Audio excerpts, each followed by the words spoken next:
Saya pribadi udah nggak percaya bahwa negara hari ini bisa mengatasi berbagai permasalahan lingkungan. Apa alasan Anda tidak percaya kepada negara? Saya rasa generasi muda seperti saya dan teman-teman di sini harusnya marah semua sama negara dan juga seluruh generasi tua. Karena suatu hari mereka semua yang sekarang menikmati uang-uang tambang, sawit, deforestasi, 2050 Indonesia tenggelam, kita yang tenggelam mereka udah nggak ada, udah mati. Jadi kami rasa kami layak marah hari ini. Kami hidup masih lama, kebagian duitnya enggak, ikut tenggelam iya. Kedua, saya perlu mengatakan bahwa ini ada langkah yang membingungkan dari negara. Contoh, negara ini FOMO banget, ngapain ikut-ikutan bikin donasi? Hari-hari kita donasi ke negara lewat pajak.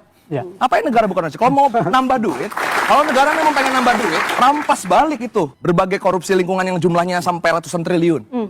Jangan malah bikin donasi di internal. Yang kedua, semua orang bisa memikul beras, bisa ngepel, bisa salam-salaman sama warga. Tapi nggak semua orang punya otoritas membuat kebijakan publik. Saya nggak pernah lihat sampai detik ini, satu, presiden nyampe ke Sumatera Utara, ke Aceh, ke Sumatera Barat mengatakan, saya minta maaf, saya pernah mengatakan bahwa sawit itu juga pohon. Saya tetap kurang cermat, saya salah. Kedua, presiden tidak pernah menginstruksikan di sana mana nantinya seluruh mobilitas anggaran akan di-fullkan untuk teman-teman di Sumatera. MBG kita potong dulu, kita kasih Sumatera. 1 triliun per hari loh MBG. Ketiga, presiden tidak pernah mengatakan bahwa akhirnya kita akan melakukan audit deforestasi, kita akan melakukan pembenahan tata ruang, kita akan melakukan pemulihan jangka panjang yang serius. Kenapa? Ya karena presiden punya hektar lahan 7 kali Singapura, itu presiden punya lahan hektarnya. Sekarang Menhut misalnya mau mengatakan, iya kami fokus kepada pemulihan hutan. Saya dengar di DPR, Menhut bilang gini, iya sekarang kami lagi kembangin bisnis karbon ya, kredit karbon orang nanam bukan jual. Ya. Gimana Menhut aja main domino sama pembalak hutan Aziz Welang, gimana saya mau percaya?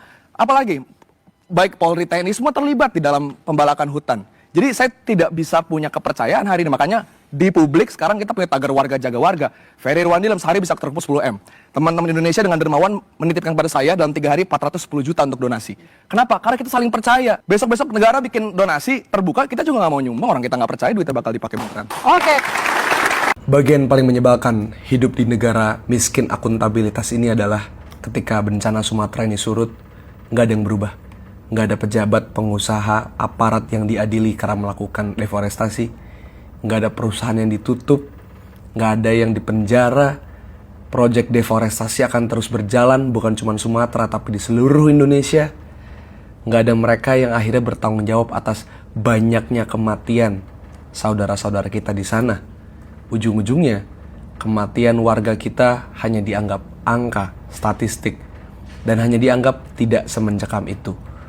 Bukti nyata di lapangan, banyak yang gelondongan kayu hanya dianggap sebagai bagian dari proses alam, bukan bukti bahwa adanya penebangan ilegal.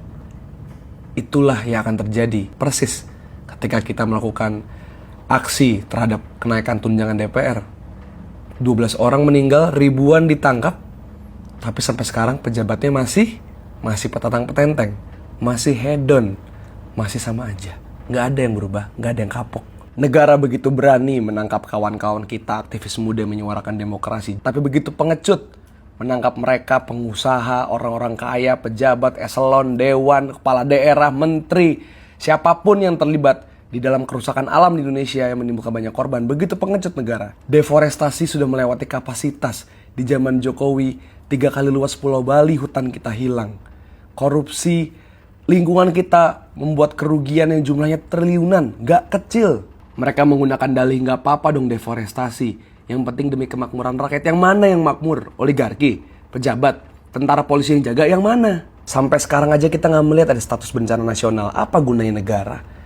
Udah bener warga jaga warga, karena lama-lama negara makin gak guna.